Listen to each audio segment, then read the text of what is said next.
విషయంపై మనం ఒకసారి పీడిఎస్ నాయకుడు అయినటువంటి మహేష్ గారి దగ్గరికి వెళ్దాం. మహేష్ గారు చాలా క్లియర్ గా ఇప్పుడు మలయాళం రాకేష్ గారు చెప్పారు ఏంటంటే కేవలం బడుగు బలహీన వర్గాలకు సంబంధించిన విద్యార్థినులు అందులో చదువుకుంటున్నారు కాబట్టి దాని కుట్రపూరితంగానే మూతబడే దిశగానే వీళ్ళు ప్రయత్నం చేస్తున్నారు. కార్పొరేట్ వ్యవస్థలను మొత్తం పెంచి పొంచడానికే వీరు ప్రయత్నం చేస్తున్నారు. అందుకోసమే గురుకులాలు నిర్లక్ష్య వైఖరికి గురవుతున్నారు. ఈ రోజు 886 విద్యార్థినులు అస్వస్థకు గురయ్యారు. దర్దాపుగా మనకు తెలిసిన లెక్కల ప్రకారం 48 మంది విద్యార్థినులు చనిపోవడం జరిగింది రాష్ట్రంలో చెప్తున్నారు. ఈ రోజు ఎన్హెచ్ఆర్సీ కూడా దాని మీద సీరియస్ గా ఈ రోజు అలిగేషన్స్ పెట్టేసి వాళ్ళు కూడా విచారణకు చేపడుతున్నారు. ఈ విషయంపై అదే పీడిఎస్ నాయకునిగా మీరేమంటారండి? ఈ సమస్యకు పరిష్కారం లేదా లేకుంటే మళ్ళీ రాకేష్ గారు చెప్తున్నాడుగా వాస్తవం ఇదేనా? చెప్పండి సార్. అంటే ఈ రోజు సమస్యకు పరిష్కారం లేదా అంటే ఏ సమస్యకైనా పరిష్కారం ఉంటదండి.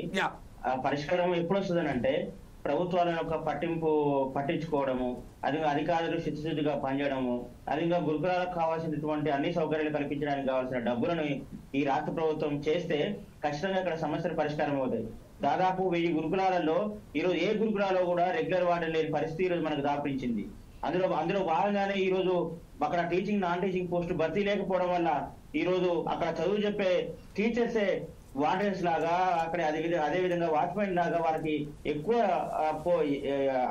ఎక్కువ డ్యూటీ చేయడం వల్ల అంటే చదువు చెప్పాలన్నా ఇటు గురుకులను నిర్వహించాలనే ఒక సందిగ్ధమైన వాతావరణంలో ఈరోజు గురుకులాలు నడుస్తూ ఉన్నాయి. అందులో భాగంగానే అందుకే విపరీతమైనటువంటి ఫుడ్ పాయిజనింగ్లు అవుతా ఉన్నాయి. కాబట్టి మేము ఒకటే అడుగుతున్నాం ఈ రేవంత్ రెడ్డి గారిని, కాంగ్రెస్ సర్కార్ని, ఇప్పటికైనా ఈ గురుకులాల మీద మీరు శ్రద్ధ పెట్టాలని చెప్పేసి మేము అడుగుతా ఉన్నాం. మీరు అధికారంలోకి వచ్చినప్పుడు కొత్తలో ఫుడ్ పాయిజనింగ్ జరిగితే బీఆర్ఎస్ పార్టీ వాళ్ళు కావాలనే వాళ్ళ అధికారులు కావాలని ఇట్లాంటి ఘటనలు చేస్తా ఉన్నారని చెప్పేసి మాట్లాడారు. కానీ అధికారంలోకి వచ్చి 18 నెలలు అయినా కూడా ఈ అనేకమైన గురుకులాల్లో ఇప్పటికీ ఈ రోజు ఫుడ్ పాయిజన్ జరుగుతూ ఉన్నా కూడా ఎందుకు విద్యాశాఖ అధికారులు స్పందించడం లేదు? రేవంత్ రెడ్డి గారు నిద్రపోతున్నారా అని చెప్పేసి ఈ సందర్భంగా మేము అడుగుతా ఉన్నాం. ఎందుకు అడుగుతా ఉన్నామంటే మొన్న ఖమ్మం జిల్లాలో జరిగినటువంటి గురుకులాలో జరిగిన ఫుడ్ పాయిజనింగ్ మీద పీడిఎస్ విద్యాసంఘం మేమందరం కూడా ఆందోళన చేస్తే, లెఫ్ట్ విద్యాసంఘాలుగా ఆందోళన చేస్తే అక్కడికి పరామర్శిస్తానికి వచ్చినటువంటి అలుగు వర్షిణి గారు చెప్పా పెట్టకుండా దొంగలాగా పారిపోయిన ఒక పరిస్థితి ఉంది. ఒక మెయిన్ గేట్ నుంచి వచ్చిన అలుగు వర్షిణి గారు రెండో గేట్ నుంచి పోయిన ఒక పరిస్థితి ఉంది. అంటే ఈ విద్యార్థుల మీద, ఈ పేద బడుగు బలైన వర్గాల విద్యార్థుల మీద మీకు ఏమాత్రం శక్తి ఉంది, మీకు ఏమాత్రం బాధ్యత ఉంది, మీకు ఏమాత్రం ఆన్సరబుల్ గా మీరు ఉన్నారని చెప్పేసి మేము ఈ సందర్భంగా ప్రశ్నిస్తా ఉన్నాం. కాబట్టి ఇప్పటికైనా ఉన్నటువంటి మొత్తం గురుకులాల్లో కనీసం నిధులు కేటాయించాలి, రెగ్యులర్ వార్డెన్స్ నియమించాలి, టీచింగ్ నాన్ టీచింగ్ పోస్టులు భర్తీ చేయాలి. ఎందుకనంటే అమ్మని నాన్నని వదిలి అమ్మ నాన్న సంరక్షణలో పెరగాల్సిన పేద బడుగు వర్గాల విద్యార్థులు చదువుకోవడం కోసం అమ్మ నాన్న ప్రేమను ఎడబాసి కూడా ఈ రోజు గురుకుల పాఠశాలలో చదువుకోవడానికి వస్తే ఇక్కడ వాళ్ళు ఒక మృత్యువరాలుగా మారినట్టు గురుకులాలు దాదాపు 75 మంది విద్యార్థుల ప్రాణాలని బలిగొన్నది రాష్ట్ర ప్రభుత్వం. అట్నే 1000కి పైగా ఇప్పుడు ఫుడ్ పాయిజన్ ద్వారా విద్యార్థులు ఆసుపత్రికి గురయ్యారు. ఈ రేవంత్ రెడ్డి గారు వాళ్ళు కూడా మాట్లాడుతూ ఉన్నారు, గత ప్రభుత్వం చేసినటువంటి ఇబ్బందులు మా వల్ల ఇట్లా వస్తున్నాయని చెప్పేసి మాట్లాడుతున్నారు. కానీ పొలిటికల్ గా గత ప్రభుత్వం చేసినటువంటి ఇబ్బందుల్ని, గత ప్రభుత్వంలో చేసినటువంటి అవకతవకల్ని పొలిటికల్ గా ఏది మేనేజ్ వస్తే అది వాడుకుంటున్నారు. కానీ పేద విద్యార్థులకి ఈ రోజు నాణ్యమైన విద్య అందించడం కోసం వాళ్ళ ప్రయత్నం చేయడం లేదు.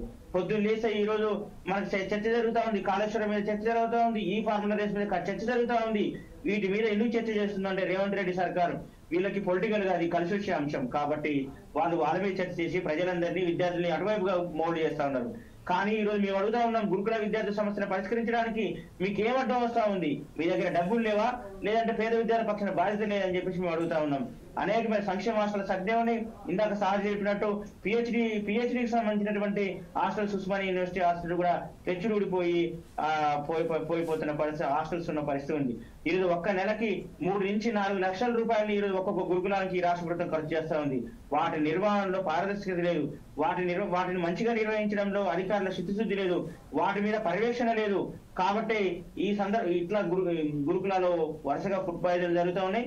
కాబట్టి రేవంత్ రెడ్డి సర్కార్ ని మేము ఒకటే డిమాండ్ చేస్తా ఉన్నాం, గురుకుల ఇష్యూస్ మీద ఇప్పటికే ఎన్హెచ్ఆర్సీ వాళ్ళు స్పందించారు. కమిటీ వేశారు. మీరు కూడా మేల్కోరండి. సమస్యల మీద మీ అధికారులు, మీ మంత్రుల్ని, మీ ఎమ్మెల్యేని గురుకులాల్లోకి పోండి. ఏదో ఫోటో షూట్ మాత్రం పోకుండా ప్రతిరోజు ప్రతి వారం గురుకులాల సమస్యల మీద దృష్టి పెట్టండి. పేద బడుగు బలైన వర్గాల విద్యార్థులకు విద్యను ఉపయోగపడుతున్న గురుకులాన్ని బలోపేతం చేయమని చెప్పేసి ఈ సందర్భంగా అడుగుతా ఉన్నాం. లేని పక్షంలో మేము పెద్ద ఎత్తున ఆందోళన కూడా చేస్తామని చెప్పేసి ఈ సందర్భంగా ఇప్పుడు